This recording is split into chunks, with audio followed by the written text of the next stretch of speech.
told your friend you're not okay? And tell me what's wrong and why you never said you felt that way. And guess you're trying to stay strong and fake a smile until I look away. But I've known you too long, it hurts to watch your blue eyes fade to gray as you fade away, as you fade away.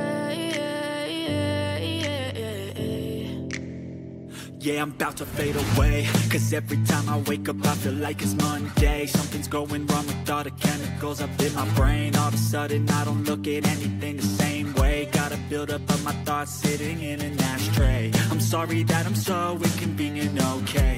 Just let me be me and I'll stay out of your way. I can see the way you look at me, I'm such a disgrace. I never really asked to be brought into this place. You wanna love me? Well then baby have a taste. All the highs and the lows, no you'll never be the same. I don't really wanna hurt you but I can't control the pain. If you're sticking by my side maybe we could be okay. Okay, maybe you could be the change I need today. I promise that I've never felt this way. I really hope that you will choose to stay through all the pain. I know you told your friend you're not okay. And tell me what's wrong and why you never said you felt that way. And guess you're trying to stay strong and fake a smile until I look away. But I've known you too. Good morning everyone, welcome back to the channel, welcome to the new vlog. আশা করি সবাই ভালো আছো। তো কাল dinner করে এসে সোজা ঘুমিয়ে পড়েছিলাম, যা যা জিনিসপত্র টুকটাক এদিক ওদিক ছড়ানো ছিল সেগুলো গুছিয়ে শুয়ে গেছিলাম দুজনেই। আর আজকে সকাল সকাল উঠে পড়েছি, এখন 7টাও বাজেনি। তো উঠে ফ্রেশ হয়ে নিলাম, এবার চান করতে যাব। আর মোটামুটি ওয়েদার আছে, খুব যে বিরাট কাউ কাউ করছে ঠান্ডা বিরাট হাওয়া সেটা না, কিন্তু আবার বলবো না যে ঠান্ডা নেই এরকমটাও না। তো যাই হোক, এখন আপাতত কিছু করিনি। ও কুর্তি উঠে এখন ফ্রেশ হচ্ছে, আর আমি যাবো চান করতে একটু পরে না মানে এক্ষুনি যাবো। তো ভাবলাম ব্লগটা স্টার্ট করে দিই। কালকে একটা অদ্ভুত টাইমে ব্লগটা শেষ করে দিয়েছিলাম, আর মানে শেষ করাই হয়নি অ্যাকচুয়ালি ব্লগটা। তো আজকে ভাবলাম ঠিকঠাক করে ব্লগটা স্টার্ট করি। তো আজকে এখান থেকে আমরা চলে যাবো সাংলা, আর বাকিটা তো তোমরা ব্লগে দেখতে। হয়ে গেছি রেডি, আর ব্যাগপত্র সব গোছানো হয়ে গেছে। এবার এখান থেকে বেরিয়ে যাব। আজকে তো সাংলা যাচ্ছি বললাম তোমাদের। এই যে ম্যাডাম রেডি হয়ে গেছে। তো এবার লাগেজটা বের করে তারপর আস্তে আস্তে বেরোবো। আজকে কানে কিছু পরিনি, কালকে আমার খুব ফেভারিট কানের হারিয়ে ফেলেছি আমি। কানে গাড়িতে ঘুমিয়ে পড়েছিলাম, আর ঘুমের সাথে এটা খুলে চলে গেছে, কখন বুঝতে পারিনি। সেই জন্য আজকে আর কানে কিছু পরিনি, কারণ আজকে যেহেতু সাংলা যাবো সেই পুরোটাই জার্নি। তো গাড়িতে আবার ঘুমাবো, আবার কান থেকে খুলে পড়ে যাবে। তো যাই হোক, এবার বেরোই ঝটপট করে। আর এর আগের দিনের ব্লগে তোমাদের বলছিলাম না যে আমরা এত নিচে আছি, তোমাদেরকে আজকে দেখাবো। তো ওটা হচ্ছে আমাদের ঘর, এই সামনের ঘরটা হচ্ছে বাবা মাদের ঘর ছিল, আর এখন এই সিঁড়ি দিয়ে ওঠা শুরু হলো। এতটাই নিচে, এখানে প্রত্যেকটা হোটেলের কনসেপ্টই একই। তোমাদের আগের ব্লগেই বলছিলাম যে সব কটা হোটেলেই ওপর থেকে মানে রাস্তা মেন রোড থেকে নিচের দিকে হোটেলগুলো, পাহাড়ের ধাপে ধাপে আর কি হোটেলটা তৈরি হয়েছে সব কটা হোটেলই। তো এখন আপাতত আমরা না মানে বেরিয়ে পড়ছি এখান থেকে। আর এই হচ্ছে সিঁড়ি, পুরো মনে হচ্ছে পাতাল থেকে বেরোচ্ছি সবাই, এত সিঁড়ি। আর এই প্রত্যেকটা সিঁড়ি এত উঁচু না, এই সিঁড়ি ভাঙতে ভাঙতে হাতে পায়ে ব্যথা ধরে যাচ্ছে, মানে পাগুলো এত ব্যথা হয়েছে। আমার বাবা মার পক্ষে একটু ডিফিকাল্ট, কারণ আমরা অনেকটাই নিচে আছি। মা উঠে গেছে উপর দিকে একটু, মানে ওই আর কি মানে উঠছে কিছুটা, আবার দাঁড়াচ্ছে আবার উঠছে এরকমভাবে। আর লাগেজ সমস্ত কিছু হোটেলের যারা স্টাফরা রয়েছে তারাই মানে রুমে দিয়ে দিয়েছিল, আজকে তারাই সব লাগেজ তুলে দিচ্ছে, কারণ এত লাগেজ নিয়ে আমাদের পক্ষে ওঠানামা করাটা সম্ভব নয়। ওরাই করে দেয়, ওরাই করে দিচ্ছে। তো এই হচ্ছে মোটামুটি আমাদের হোটেল। এমনি হোটেলটা ভীষণ সুন্দর, তোমাদের তো দেখিয়েছিলাম, রুম টুরও দিয়ে দিয়েছিলাম আগের ব্লগে। তোমরা যদি কেউ আগের ব্লগটা মিস করে গিয়ে থাকো তাহলে সেটা গিয়ে চেক করে নিও, আমি একদম ভিডিওর এন্ড স্ক্রিনে দিয়ে দেবো, তো তোমরা সেখান থেকে গিয়ে দেখে নিতে পারো। আশা করি তোমাদের ওই ব্লগটাও ভালো লাগবে। তো আপাতত ফাইনালি পাতালপুরে আমরা উঠেছি রাস্তায়, এবার চলো জার্নি শুরু করা যাক। আর আজকেও সেম গাড়িতে উঠে আমি এত ঘুমোচ্ছিলাম, আমার কোনো হুঁশ নেই। তো এখন মাঝখানে একটা জায়গায় দাঁড়িয়েছে, এরকম একটা ব্রিজ মতো আছে আর ঝর্ণা আছে, তো সবাই নেবে ফটো তুলছে। আমি প্রথমে ভাবছিলাম নামবো না, বাট তারপরে সবাই ছবি তুলছে দেখে আমার একটু ইচ্ছে হলো একটু গাড়ি থেকে নামি, একটু ফ্রেশ এয়ারটা পেলে শরীরটাও ভালো লাগবে। তো সেই জন্য এখানে নেমেছি এখন ফটো তুলতে। এই ফটোগুলো তোমরা আমার ইনস্টাগ্রাম, ফেসবুকে পাবে, তো গিয়ে ফলো করে নিও, ডেসক্রিপশনে সমস্ত লিঙ্ক দেওয়া রয়েছে। আজকে যেহেতু পুরোটাই জার্নি ব্লগ, তাই তোমাদের সাথে ছোট ছোট কিছু ক্লিপিং শেয়ার করছি। এই হচ্ছে বিখ্যাত একটা জায়গায় আমরা দাঁড়িয়েছি, যেটা জেনারেলি আমরা সমস্ত ভিডিওস, রিলসে দেখতে পাই। সেটা হচ্ছে কিন্নর কল্পা গেট, যেটা ওই যে আমি পয়েন্ট আউট করে দেখাচ্ছি, দেখো ওই জায়গাটা আমি আর নামতে পারিনি, কারণ একটু ঝিরঝির করে বৃষ্টিও পড়ছে। তো সেই কারণে আমি আর গাড়ি থেকে নামিনি, প্লাস শরীরটা আমার খুব একটা ভালো লাগছে না। তো জাস্ট কিছুক্ষণের জন্য ওরা নেমেছে, যেহেতু জায়গাটা প্যাসেজটা একটু ন্যারো, তো সেই কারণে খুব একটা বেশিক্ষণ দাঁড়ানোও যাচ্ছে না। তাই আমরা একটুখানি নেবেছিলাম, আমি নামিনি, বাকিরা নেবে একটু ফটো তুলছিল, তুলে এখন আমরা আবার অনেকটা চলে এসেছি। আমি বললাম তোমাদের সাথে কিছু কিছু ক্লিপিং আমি শেয়ার করছি। তো এখন একটা জায়গায় আমরা দাঁড়িয়েছি লাঞ্চ করব বলে, 2টো প্রায় বাজে। তো এখান থেকে এখন আপাতত লাঞ্চটা করে নিই আগে। আর পাহাড়ের বেশিরভাগ জায়গায় তোমরা একটা খাবার পাবে, সেটা হচ্ছে রাজমা, তার সাথে কারি। আর কারিটা তোমাদের কার কার ভালো লাগে আমাকে কমেন্টে জানিও, আমার না একদম ভালো লাগে না। তো এখানে মোটামুটি এখন যা পেয়েছি তাই খেতে হবে। তো এখন ওই খাওয়া হচ্ছে ভাত, কারি, তার সাথে রাজমা, আর আমরা অমলেট নিয়েছি তার সাথে। আমাদের খাওয়া হয়ে গেছে, এতক্ষণ আমার শরীরটা একটু ঠিক হয়েছে। আর ফুকি সবার হিন্দি শুনে এখানে মাথা খারাপ হয়ে যাচ্ছে। এক একজন লেভেলের হিন্দি বলছে, হিন্দি শুনলে মাথা ঘুরবে সব। 7 ডিম।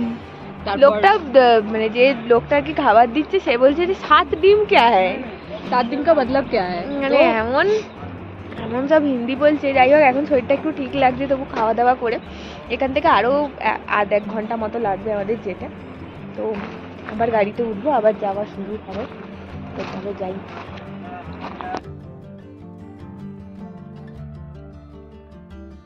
লাঞ্চ টাঞ্চ করে আমরা বেশ অনেক দূর চলে এসেছি, একদম কাছাকাছি সাংলা ঢুকবো করছি আর কি। আর ওয়েদারটা দেখো, তোমরা দেখলেই বুঝতে পারবে, একটু হালকা হালকা মেঘলা মতো করে গেছে। আর বাইরেটা এত সুন্দর লাগছে তোমাদের বলতে পারছি না, আমি ভাষায় প্রকাশ করতে পারছি না। তো বারবার বলি যে ফোনের ক্যামেরা কতটা জাস্টিফাই করছে আমি জানি না, কিন্তু যেটা চোখে দেখছি না সেটার সৌন্দর্যটা একটা আলাদাই।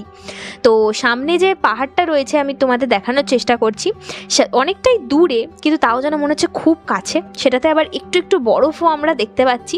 তো সেটা দেখে আরও বেশ একটা এক্সাইটমেন্ট কাজ করছে মনের মধ্যে। তো চলো এবার সোজা সাংলা পৌঁছাই আগে, তারপর আবার বাকি ব্লগটা তোমাদের সাথে শেয়ার করছি। বরফের আরও কাছাকাছি চলে আসছি আমরা, তো আগে পৌঁছাই, তারপর আবার বাকিটা তোমাদের সাথে শেয়ার করছি।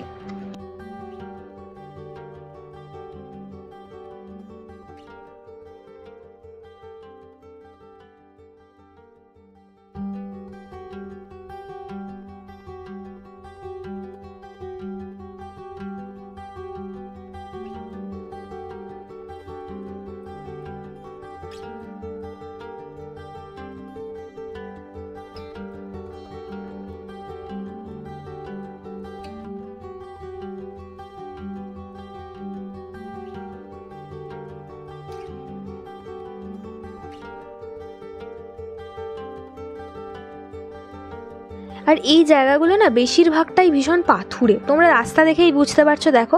আর সাইডে না উপর থেকে ধস নেমেছিল হয়তো কোনো সময়, তো বড় বড় পাথরের চাই না সাইডে জমে গেছে রাস্তার সাইডে, যেগুলোকে কি সাইড করে দিয়েছে। তো পুরো রাস্তাটাই একদম সেই খানাখন্দে ভরা। এখন ভয়ও লাগছে মাঝে মাঝে, ডান দিকটা, যেহেতু আমি গাড়ির ডান দিকে বসেছি, মাঝে মাঝে ডান দিকটার দিকে তাকালে না মনে হচ্ছে কিছু নেই রাস্তা আর অবশিষ্ট। তো তখন একটু ভয় লাগছে বুকটা একটু। তাও বেশ ভালোও লাগছে, অন্যরকম একটা রাস্তা। আগে যখন ওই সিমলা মানালি ওই রুটটায় যখন গেছিলাম, ওইখানে রাস্তাগুলো আবার একটু ডিফারেন্ট, চওড়া বড় বড় রাস্তা, কিন্তু এখানে আবার একটু ন্যারো রাস্তাগুলো। তো এমনি ভালোই লাগছে বেশ। তোমরা সামনেটা দেখো, দেখলেই তোমাদের এটা বেশ অন্যরকম ফিল হবে। আমি তো চোখের সামনে দেখছি, তো আমার এটা অদ্ভুত লাগছে। তো চলো, অনেকটাই এসে গেছি, এবার আমরা পৌঁছাবোই করছি। তো আগে যাই হোটেলে, তারপর আবার আসছি। পৌঁছে গেছি হোটেলে, আর আমাদের হোটেলের নাম হচ্ছে রক ভিউ। সত্যি রক ভিউ। সামনে দেখো পুরো পাথর পাথুরে একটা পাহাড় দাঁড়িয়ে আছে, মনে হচ্ছে পুরো খাড়া সোজাভাবে দাঁড়িয়ে আছে এরকম মনে হচ্ছে। তো মানে মানে স্বাভাবিক মানুষরা দেখলে মনে হবে যে এক্ষুনি হুড়মুড় করে ভেঙে না পড়ে যায় এরকম মনে হচ্ছে খালি। আর এদিকে আবার সামনে দেখো বরফের পাহাড়, এত দুর্দান্ত লাগছে। আর ওয়েদারটা একটু মেঘলা মেঘলা করে এসছে, এখন বিকাল হয়ে গেছে প্রায় বলতে গেলে। তো আমরা এসে সোজা ছাদে উঠেছি। অ্যাকচুয়ালি ছাদে যে দুটো ঘর একটু টেরেস মতো করা রয়েছে সামনেটা, তো এই যে সামনে দুটো ঘর দেখতে পাচ্ছ এটাও আমাদেরই। টোটাল 4টে ঘর নেওয়া হয়েছে, এখানে দুটো আর নিচের তলায় দুটো আছে, বাবা মার একটা আর আমার ভাইজির একটা। তোমাদের সেটাও দেখাবো গিয়ে যখন নিচে যাব। আগে ওপরটা এসছি, সবাই ডাকাডাকি করছিল যে দেখে যা দেখে যা, তো সেই জন্য উঠেই আগে সোজা ওপরে চলে এসেছি। আর হোটেলের যেই পিছন দিকে যে পোর্শনটা তোমরা দেখছো এটা কিন্তু এক্সটেন্ডেড পোর্শন, এটাও কিন্তু আমাদেরই হোটেলের সাথেই। আর সাইডে প্রচুর মানে জনবসতি রয়েছে, মানে এখানকার মানুষদের বাড়ি ঘরদোর রয়েছে। আর বেশিরভাগ জায়গাতে আপেল চাষ হয়েছে, মানে আপেল গাছ পুরো ভর্তি এখানে, রাস্তাতে আসার সময়ও দেখতে পেয়েছি। আর এখনও এখানেও প্রচুর চাষ হয়েছে দেখতে পাচ্ছি। তোমাদের দেখাচ্ছি হোটেলের নিচেই ওদের নিজস্ব, যেখানে ওরা মানে চাষ করেছে, হোটেলের নিজস্ব বাগান বলতে গেলে সেটা আছে। দেখো সামনে গাছগুলোতে পুরো ফুল হয়ে রয়েছে এখানে, এগুলোও কিন্তু আপেল গাছ। এখন তো আপেলের সিজন না, আর কিছুদিন পরে গেলেই আপেলের সিজন হবে, তো গাছ ভর্তি আপেল তখন দেখা যাবে। তো তখন যদি কোনো সময় ভবিষ্যতে আসি তো সেটাও তোমাদের আমার ব্লগে দেখাতে পারবো। এই যে নিচে বাগানটা দেখলে, এটা হচ্ছে আমাদের হোটেলের লাগোয়া আর কি আপেল বাগান। তো এই হচ্ছে আপাতত। এবার নিচে যাই, নিচে গিয়ে তোমাদের আমাদের রুমটা দেখাচ্ছি। পৌঁছে গেছি আমরা সাংলা। হোটেলটা জাস্ট ফাটাফাটি, আমরা চেক ইনও করে নিয়েছি। আর রুমগুলো বেশ ভালো, স্পেসিয়াস। আর সামনের ভিউটা এত অসাধারণ। তো সবাই ওখানেই এখন আড্ডা মারছে, আমি জাস্ট আমার রুমে এলাম একটু ফ্রেশ হয়ে। যা চোখ মুখের অবস্থা হয়ে আছে না, আগে একটু ফ্রেশ হই, তারপর চাটা খাবো। এখন খুব একটা বেশি মানে, তাও সকালবেলা বেরিয়েছি যেহেতু, মাঝখানে শরীরটা এত খারাপ লাগছিল, আমি সারা রাস্তা আজকে শুধু ঘুমিয়েছি। তো যাদের একটুখানি এই বমির সমস্যা আছে তো খুব চাপ তাদের জন্য। বাকি জায়গা তো অসাধারণ, মানে কোনো কথা হবে না। এখন ফ্রেশ হয়ে নিয়ে তারপর আবার বাকিটা তোমাদের সাথে শেয়ার করছি। তো আমি আমি আর আমার ভাইজি আর বাবা মা আমরা আছি হচ্ছে ফার্স্ট ফ্লোরে, আর বাকি সবাই আছে সেকেন্ড ফ্লোরে ছাদে, যেটা তোমাদের দেখালাম। তো সিঁড়ি দিয়ে উঠি, প্রথম রুমটা হচ্ছে বাবা মার, আর এর পরের রুমটা আমাদের। আগে ভাবলাম বাবা মার রুমটা দেখিয়ে দিই, তারপর আমাদের রুমটা দেখাবো। এখানে বড় সাইজের একটা বেড রয়েছে, বসার জন্য চেয়ার টেয়ার দেওয়া রয়েছে, টয়লেটটাও সুন্দর একটা কাভার্ড আছে জিনিসপত্র রাখার জন্য, প্লাস ইলেকট্রিক কেটলি আছে প্রত্যেকটা ঘরে। তো এটা খুব ভালো, কারণ জলটা এত ঠান্ডা না, নর্মাল টেম্পারেচারের জলই খাওয়া যাচ্ছে না। তো এই হচ্ছে বাবা মার রুম। আর এবার চলো আমাদের রুমটা দেখাই। একদম মানে রাস্তার ধারেই হচ্ছে আমাদের হোটেলটা, যার জন্য আমাদের রুম থেকে ভিউটাও ভীষণ সুন্দর। তাই জন্য এসে আগে দেখে শুনে এই রুমটা নিয়ে নিয়েছি। এই হচ্ছে আমার আর আমার ভাইজির রুম। একটা বড় সাইজের বেড রয়েছে, এখানে কাভার্ড রয়েছে যেরকম ওই রুমটাতে ছিল, টিভি আছে, বসার জায়গা রয়েছে এখানে। আর আমাদের রুম থেকে বাইরের ভিউটা দেখো, মানে চোখ খুললেই সকাল সকাল আমরা বাইরে বরফে ঢাকা পাহাড় দেখতে পাবো। তো এটা দেখেই মেনলি রুমটা আমরা নিয়েছি। যাই হোক, এই হচ্ছে আমাদের রুম। আর ওয়াশরুমটা আর দেখাচ্ছি না। তো এখন আপাতত একটু ফ্রেশ হয়ে তারপর আবার আসছি। তো এটা হচ্ছে এই প্ল্যানের আমাদের নতুন সংযোজন। এটা কিন্তু প্ল্যানের মধ্যে ছিল না, সেটা হচ্ছে বনফায়ার। এত ঠান্ডা এখানে সন্ধ্যের পর থেকে, এখন আপাতত আমরা একটু এনজয় করি, আর আমাদের সাথে তোমরাও একটু এনজয় করো।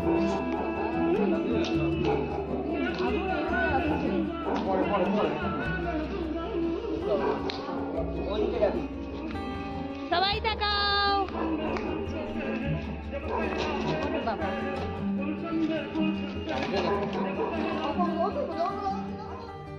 বেশিক্ষণ ভিডিও এরমভাবে চালিয়ে রাখা যাবে না, কারণ এখানে গান টান বাজছে, কোথায় আবার কপিরাইট খেয়ে যাব। তো এখন আপাতত আমরা একটুখানি গরম তাপ নিচ্ছি। এত আরাম হচ্ছে এই আগুনটার সামনে বসে যে কি বলবো। আর তার সাথে আরও একটা জিনিস আছে, সেটা হচ্ছে ড্রাই চিলি চিকেন, যেটা এই যে হোটেলটায় আমরা আছি তাদেরকেই অর্ডার দেওয়া ছিল, তারাই রান্না করে দিয়ে দিয়েছে। এখন আমরা আগুন আর তার সাথে চিকেন এই দুটো এনজয় করি, তারপর আবার আসছি একটু পরে। বনফায়ার হলো, আমরা নিচে ছিলাম, এখন উপরে এসেছিলাম ঘরে। এসে ঘর থেকে একটুখানি জাস্ট বোরলিন টোরলিন দিলাম, কারণ এত ঠোঁট ফাটছে না, পুরো ড্রাই ওয়েদার, মুখ চোখ পুরো ড্রাই হয়ে যাচ্ছে। তো ঘরে চাবি দিলাম, দিয়ে এখন একটু মা বাবার ঘরে যাচ্ছি, কারণ ঘরে একা একা বসে কী করবো দুজনে, তাই একটু মা বাবার ঘরে যাই, গিয়ে কিছুক্ষণ বসি। বেশ অনেকক্ষণ মা বাবার কাছে বসেছিলাম। এখন ডিনার টাইম হয়ে গেছে, 9:30 প্রায় বেজে গেছে। তো আমরা নিচে এসেছি খেতে, হোটেলেরই নিচে এখানে খাওয়ার জায়গা রয়েছে। ভীষণ সুন্দর এখানের অ্যারেঞ্জমেন্টটা, সবথেকে বড় কথা। আর আমাদের রাতের আজকে ডিনারে যেটা খাবো সেটা সন্ধ্যাবেলায় অর্ডার দেওয়া ছিল ওদেরকে। তো আজকে আমাদের ডিনারের মেনু হচ্ছে পনির পরোটা, যেটা দেখতে ভীষণ টেম্পটিং লাগছে, তোমাদেরকে দেখাচ্ছি দাঁড়াও।